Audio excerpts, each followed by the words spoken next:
Every few days, the man would scatter sand all around his bed, tape the door seams shut, and finally chain himself to the bed. He did all this just to prevent himself from sleepwalking. He thought this would finally make him safe, but when he woke up again, he found himself in the wilderness. He had no idea what had happened, and could only grit his teeth to deal with the excruciating pain as he reset his dislocated jaw. As he looked around, confused, a voice suddenly appeared in his mind, telling him to go back to sleep and return his body to Mark. Stephen was bewildered. He instinctively checked his pockets and discovered a golden object. Holding it in his hand and examining it closely, he realized it was a beetle-shaped item, and that was the beginning of his nightmare. At that moment, a stranger from upstairs spotted him and opened fire without warning. Stephen had no choice but to flee, but the two of them were relentless. Stephen ran all the way into a small town where he donned a hat to blend in with the crowd. He thought he had finally escaped, but what happened next left him stunned. The crowd gradually dispersed, and a man in charge stepped forward. Everyone around him treated him with extreme respect, bowing and saluting. From the man's speech, Stephen realized that some kind of ritual was about to take place. The man placed a cane into someone's hands. Strangely, the cane began to sway, and the tattoos on the person's arm started moving as well. When the motion stopped, the tattoo had changed from black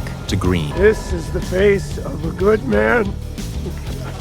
It seemed to be some kind of judgment, measuring the presence or absence of guilt. However, an older woman who stepped onto the stage was not so fortunate. After the swaying stopped, her tattoo turned red, marking her as guilty. The man immediately carried out her punishment. At that moment, a subordinate reported that a transaction had gone wrong. Someone had stolen the sacred beetle they needed, and that person was hiding among the crowd. Hearing this, Harrow stood and shouted slogans. The people around him dropped to one knee, except for Stephen, who stood frozen. Harrow didn't act violently at first. He simply ordered Stephen to hand over the sacred beetle. Stephen intended to obey and give up the hot potato, but his right hand refused to obey, gripping the beetle tightly. When he struggled to release it and tried to hand it over with his left hand, his arm uncontrollably shot backward again. Harrow felt he was being toyed with and immediately commanded his subordinates to seize Stephen. But then, Stephen's eyes rolled back and he lost consciousness. When he opened them again, all the surrounding subordinates were lying on the ground, incapacitated. Although he didn't understand what had happened, the most important thing now was to get away. He grabbed a random car and began his escape. Yet the group continued to pursue him relentlessly. Every time he faced danger, he would suddenly lose consciousness, and when he awoke, the crisis was always somehow resolved. But then, a large truck broke down and couldn't start. As the attackers moved in, ready to finish him off, a massive load of wooden stakes suddenly fell from the mountain above, crushing the attackers to pieces. Stephen was also caught in the fall. When he woke up again, he found himself lying in bed, the chains still securely fastened to his legs. He initially thought it had all been a dream, but later he realized that it was not a dream.